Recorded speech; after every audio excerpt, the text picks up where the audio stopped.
Imagine being punished for your beliefs in the very organization meant to protect freedom. Sounds like something out of communist China, doesn't it? Sadly, this happened in the United States military. We brought you exclusive whistleblower testimony in previous reports regarding the Department of Defense focusing on the COVID vax, DEI, and January 6th extremism deprogramming leading up to the Afghanistan withdrawal under the direction of General Milley, Secretary of Defense Lloyd Austin, and President Biden. As recently as April 1st, in the Joint Chiefs confirmation hearing, Indiana Senator Jim Banks called out General Milley as the most political chairman of the Joint Chiefs that the United States has ever had, and pointed to hours of wasted time on diversity, equity, and inclusion. General Milley admitted that under his watch, the Pentagon wasted nearly 6 million man-hours on DEI and woke trainings. Today, we bring you a story that will shake you to your core. A brave whistleblower who has come forward, risking everything to expose how his conservative beliefs cost him his career. From refusing the COVID vaccination, declining to participate in trans celebrations, or just having pro-family views, Navy Intelligence Petty Officer Gerardo Merez received a less than honorable discharge with no warning. I received a less than honorable discharge because I was posting about being unvaccinated against COVID-19 on my social media handles. So my command spied on me for 6 months with no notice, no prior counseling, no prior reprimands, nothing. I was brought into my command's office and told I was being charged with extremism and supremacy. The military's decision to give Mr. Merez a less than honorable discharge didn't just take away his career, it shattered his future. Now, a man who served his country is struggling to find work and is branded with a mark that will follow him for the rest of his life. In the civilian market, getting a job at a corporate company, some of them have advanced screenings. Well, they'll know right away that you had a less than honorable discharge. They're not legally allowed to ask, but they have ways of checking and verifying that, especially if you were in the intelligence community. So it basically nullifies any chances that I have of getting a decent paying job in corporate America. I don't have my GI Bill because I was planning on attending law school because I didn't want to go 6 figures into debt for more college.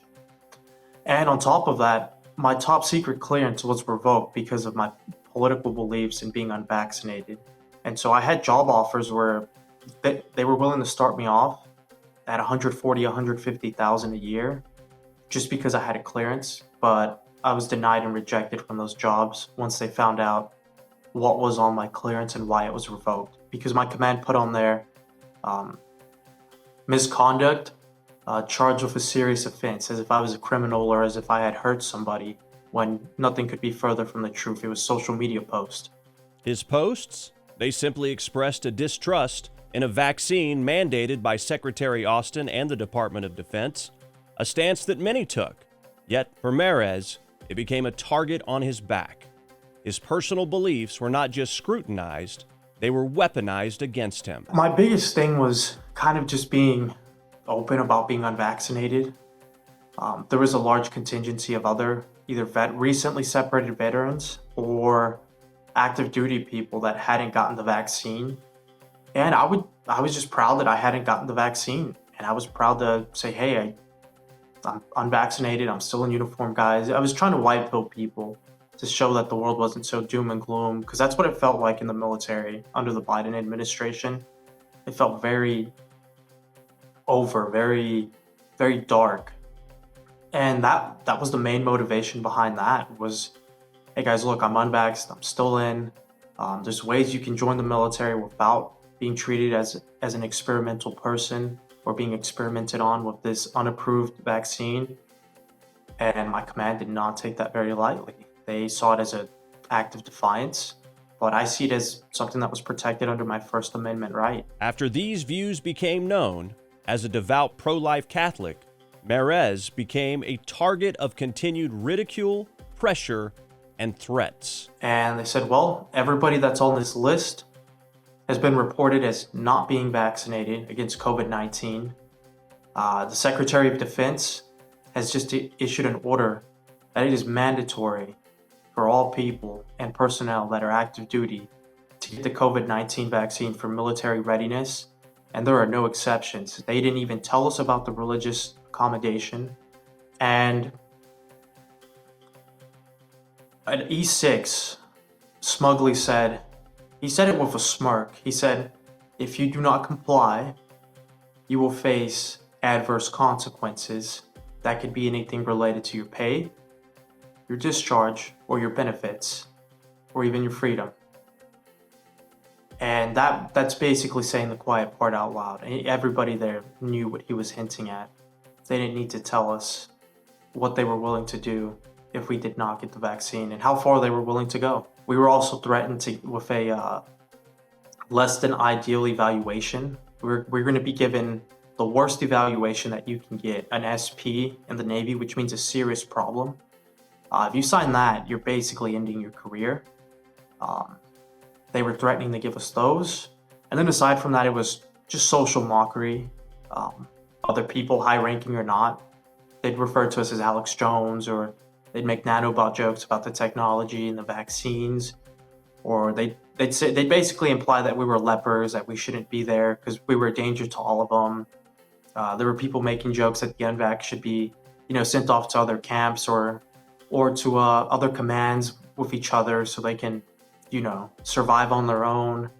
And so it was administrative heat that we faced and social heat that we faced. Not only was top brass applying tremendous pressure to get the vax, according to Mares, promotions for commanding officers were tied directly to the entire command having received the vaccination. And even after the initial harassment stopped, I was basically an eyesore for them, because from what I was told by other officers in the military, having your command fully vaccinated helped expedite promotions. And so that kind of got in the way of my OIC. Most soldiers share the values of faith, family, and country. Yet in the offices of naval intelligence, those very values have become liabilities.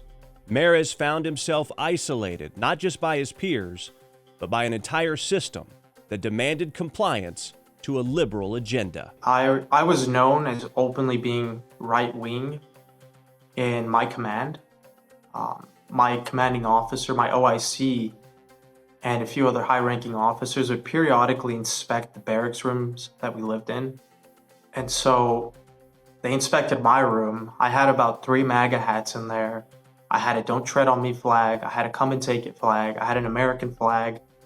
And I had a Texas flag. My command was very well aware that I was a right-leaning individual. And so I had always kind of been on their radar. According to Mares, the environment at the Office of Naval Intelligence is one of the most liberal commands in all of the military. It may as well have been a Kamala Harris pep rally in that building. There were pride flags everywhere. There were trans flags everywhere. There were diversities our strength banners everywhere. There were anti-Christian remarks that were made. There were people that joked about hurting white conservatives or conservatives in general in uniform. They made these jokes and nobody said anything. Calling people by their preferred pronouns, that was one of them. There were a few transgender individuals in the building that I interacted with from time to time. I just called them shipmate, or I called them whatever I could to be neutral. I would never say, hey man, or hey, no, because you could get reprimanded for that.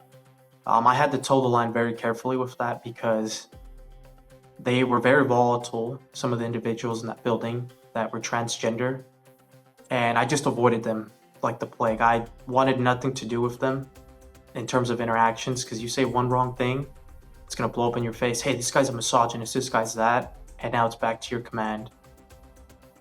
There was pride briefings that we had in the top secret skiff. It's time to celebrate. There were PowerPoints.